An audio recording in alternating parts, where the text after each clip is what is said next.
Hello everyone and welcome to another video. As promised, here are more fall-inspired treats. Today I wanted to share with you a quick pumpkin spice creamer recipe. I love this recipe because I have been craving the pumpkin spice latte from Starbucks, but I didn't want all the added sugar. So this recipe is perfect for those of you who are looking for pumpkin spice creamer without all the extra calories. And with this creamer, I was able to make about 10 servings.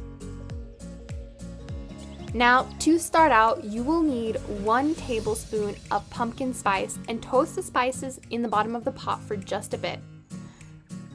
I did it until it became really fragrant. Do not skip this step. Let me repeat that, do not skip this step. Reason being is because when you toast the spices, it just adds more depth and flavor into the creamer.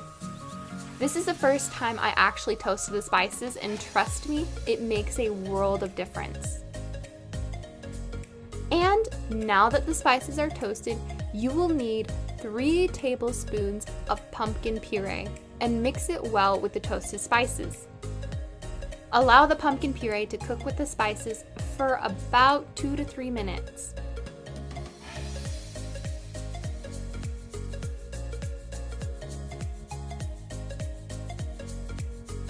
Once you finish cooking the puree, add in your milk. I use skim milk, but you can use whatever you have.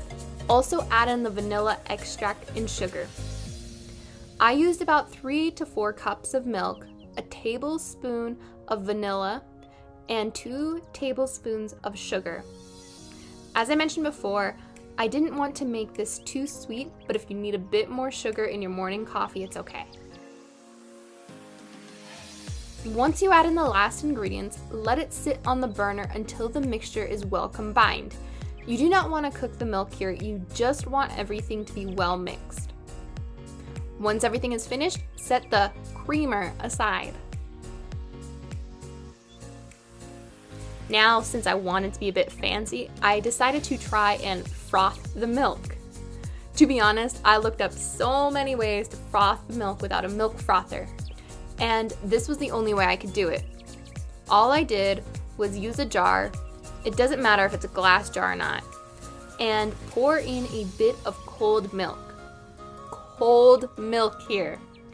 And shake the jar for about 1 minute until the milk is foamy. I found out that if the milk was heated in the microwave like it suggested in another recipe, then the foam would just be the tiniest little layer. So leaving milk cold, I found it works best.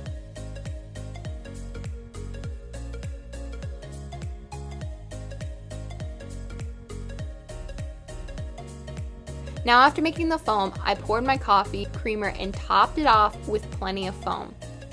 This satisfied my craving and came out really good. And also, it didn't take long at all. As I mentioned, it took maybe about 10 minutes, and most of the time was just me waiting for the things to cook. It's not overly sweet, but it definitely does satisfy the craving of like the pumpkin spice latte, I have to say. Alright everybody, I hope you give this recipe a try, and if you want more exact measurements, I'll leave a link down in the description below to my post. And a heads up, my next video is going to be about making homemade apple cider and applesauce. So if you want to watch that video, subscribe to my channel and turn on that bell notification so you don't miss out on the next video. Alright, bye for now, and I'll see you all in the next one.